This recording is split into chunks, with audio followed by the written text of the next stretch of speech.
আহিছো এইখিনি হৈছে গাৰ্লছৰ টপ বহুত বেছি ধুনীয়া আৰু ইয়াতে মই এতিয়া লগাই লব বহুত বেছি ধুনীয়া হয় দেখাই দিয়া ওচৰতে আছে দেখাই দিয়া ধুনীয়াকে ইয়াৰ মানে কোৱালিটি কি কম আপোনালোকৰ কোৱালিটি একদম বহুত বেছি ভাল একদম কটনৰ হয় আৰু মই যে পিন্ধি আছো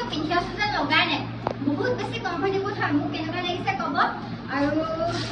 এইটো যে কালাৰ ইয়াত চাৰিটা কালাৰ এভেইলেবল আছে এইটো হৈছে এইটো এটা কালাৰ মানে ইয়াৰে কালাৰ মানে হোৱাইটতে পাব কিন্তু এই প্ৰিন্টটো আছে যে এই প্ৰিন্টটো কালাৰহে চেঞ্জ আহিব মানে ইয়াতে যেনেকে বেলেগ কালাৰ আছে ইয়াতে ডাৰ্ক ব্লু কালাৰ আছে যেনেকে আছে ইয়াতে যেনেকে ৰেড আছে আৰু এইকেইটাতো তেনেকে আছে মানে বেলেগ বেলেগ কালাৰ এই চাৰিটা কালাৰতে এভেইলেবল আছে ইয়াৰ প্ৰাইচটো মই দি দিছোঁ বহুত বেছি কম দাম হয় মাত্ৰ 289 মই দি আছোঁ এইখিনি আৰু যদি আপোনালোকৰ লাগে তেনেহ'লে মই হোৱাটছআপ নাম্বাৰটো দিয়ে থৈছোঁ তাতে আপোনালোকে ধুনীয়াকৈ টপটো স্ক্ৰীনশ্বট মাৰক আৰু মোক দি দিয়ক মই ধুনীয়াকৈ অৰ্ডাৰ কনফাৰ্ম কৰি দিম হয় নাই বহুত বেছি ভাল হ'ব একদম বহুত বেছি কমফৰ্টেবল হয় দেই